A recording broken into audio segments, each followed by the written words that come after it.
Bismillahirrahmanirrahim. Assalamualaikum warahmatullahi wabarakatuh. Perkenalkan, nama saya Hilda Nurul Hidayati, mahasiswa dari Hukum Ekonomi Syariah STAI Darut Tauhid.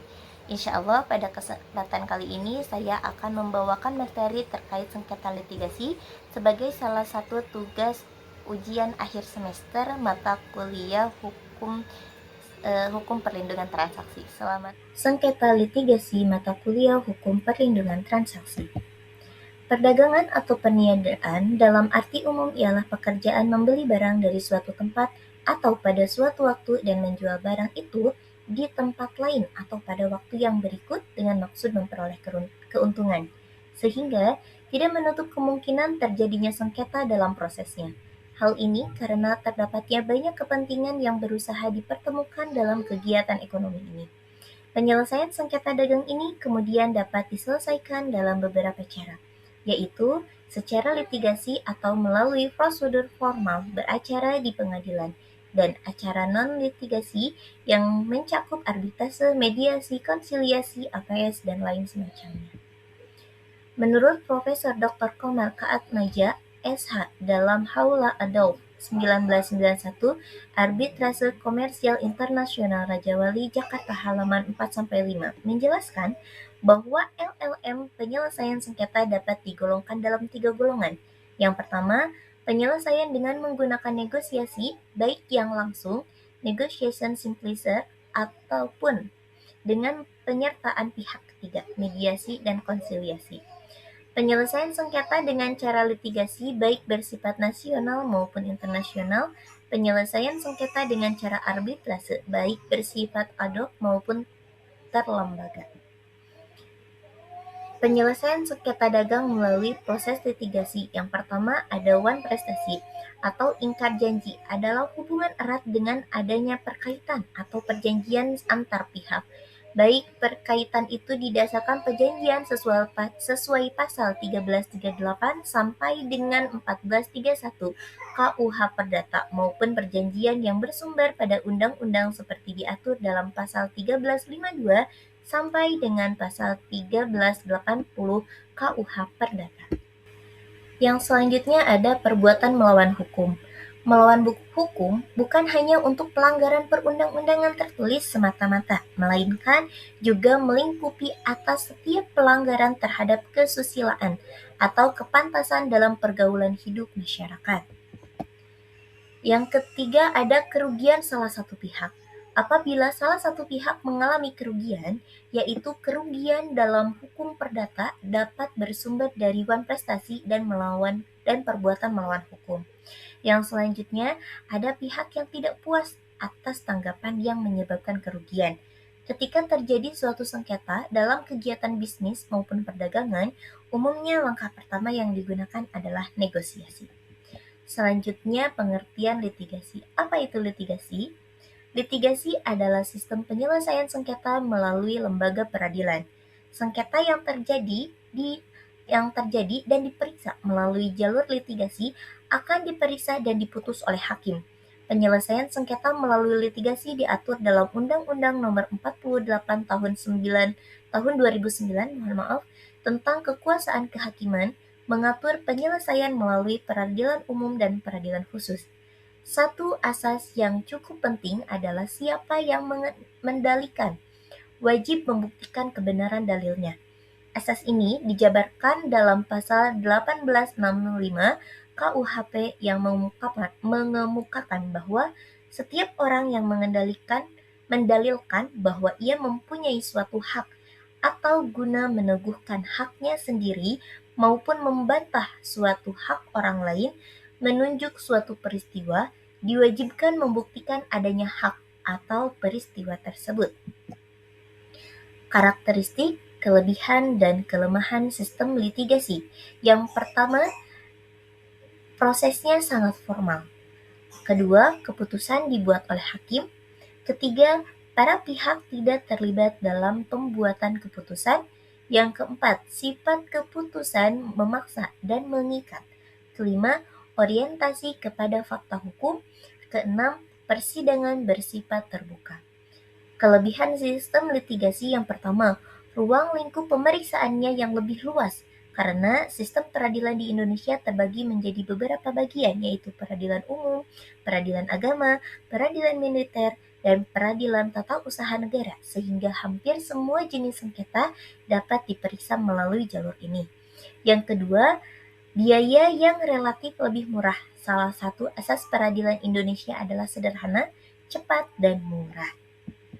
Selanjutnya, kekurangan sistem litigasi. Yang pertama, partner asing.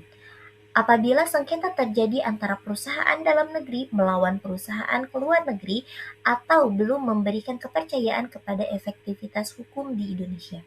Yang kedua, proses peradilan memakan waktu yang lama karena terbukanya kesempatan untuk mengajukan upaya hukum atas putusan hakim melalui banding, kasasi, dan peninjauan kembali.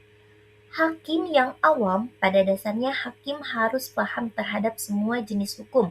Namun jika sengketa yang terjadi pada bidang yang tidak dikuasai oleh hakim, maka hakim tersebut harus belajar lagi. Selanjutnya, lembaga peradilan yang berwenang. Yang pertama ada peradilan umum. Peradilan ini terdiri dari peradilan negeri, peradilan tinggi, dan berpuncak pada Mahkamah Agung. Berdasarkan ketentuan pasal 50 Undang-Undang Nomor 2 Tahun 1986 tentang Peradilan Umum. Pasal 20 ayat 2 Undang-Undang Nomor 48 Tahun 2009, Peradilan Negeri bertugas dan berwenang memeriksa, mengadili, memutuskan, dan menyelesaikan perkara perdata dan pidana tingkat pertama. Yang selanjutnya ada peradilan perniagaan. Kompetensi peradilan niaga adalah untuk memeriksa dan memutuskan perkara-perkara. Yang pertama, permohonan pernyataan pilot. Yang kedua, permohonan penundaan kewajiban pembayaran hutang. Yang ketiga, perkara lain di bidang perniagaan yang dilakukan dengan peraturan pemerintah. Yang ketiga ada peradilan agama. Dalam Undang-Undang Nomor 3 Tahun 2006 tentang perubahan atas Undang-Undang Nomor 7 Tahun 1989 tentang peradilan agama berwenang memeriksa, memutus, dan menyelesaikan perkara di tingkat pertama antara orang-orang beragama Islam di bidang perkawinan, waris, wasiat, hibah, wakaf, zakat, infak, sedekah, dan ekonomi syariah. Selanjutnya ada arbitrase sebagai alternatif. Para pelaku usaha, terutama dalam sengketa dagang internasional, biasanya cenderung memilih penyelesaian konflik secara arbitrase. Hal ini karena beberapa alasan sebagai berikut. Yang pertama, lebih cepat, biaya ringan, arbitor expert, menghindari keberpihakan hakim, menghindari publisitas, dan yang terakhir, hanya bagi perusahaan yang mau bekerja sama. Tentang konflik yurisdiksi. Dengan pasal ini, jelas bahwa suatu sengketa yang telah ditetapkan akan diselesaikan melalui arbitrase tidak dapat diintervensi oleh pengadilan negeri. Namun meskipun demikian, jika dilihat dari pasal 11 ayat 2 Undang-Undang Nomor 30 Tahun 1999, pengadilan negeri dapat melakukan suatu intervensi terhadap perkara yang mengandung klausul arbitrase dalam hal-hal tertentu yang ditetapkan dalam undang-undang tersebut, yaitu terkait dengan pelaksanaan putusan arbitrase yang diatur dalam bab 6. Penyelesaian sengketa dagang internasional. Dalam penyelesaian sengketa-sengketa ini terdapat beberapa prinsip yang digunakan, yaitu yang pertama, prinsip kesepakatan para pihak atau konsensus. Yang kedua, prinsip kebebasan memilih cara-cara penyelesaian sengketa. Yang ketiga, prinsip kebebasan memilih hukum. Yang keempat, prinsip itikat baik. Dan yang kelima, prinsip exhaustion of local remedies. Contoh penyelesaian sengketa dagang melalui proses litigasi. Salah satu contoh sengketa yang diselesaikan secara litigasi adalah mengenai hak kekayaan intelektual seperti hak cipta dan merek dagang.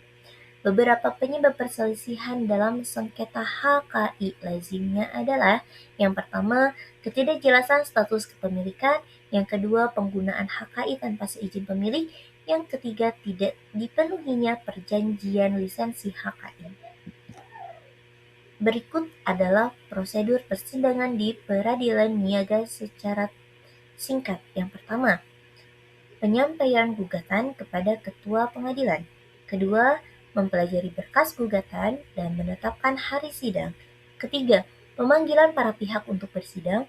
Keempat, pemeriksaan di persidangan. Kelima, putusan harus diucapkan paling lama dalam 90 hari setelah pendaftaran gugatan.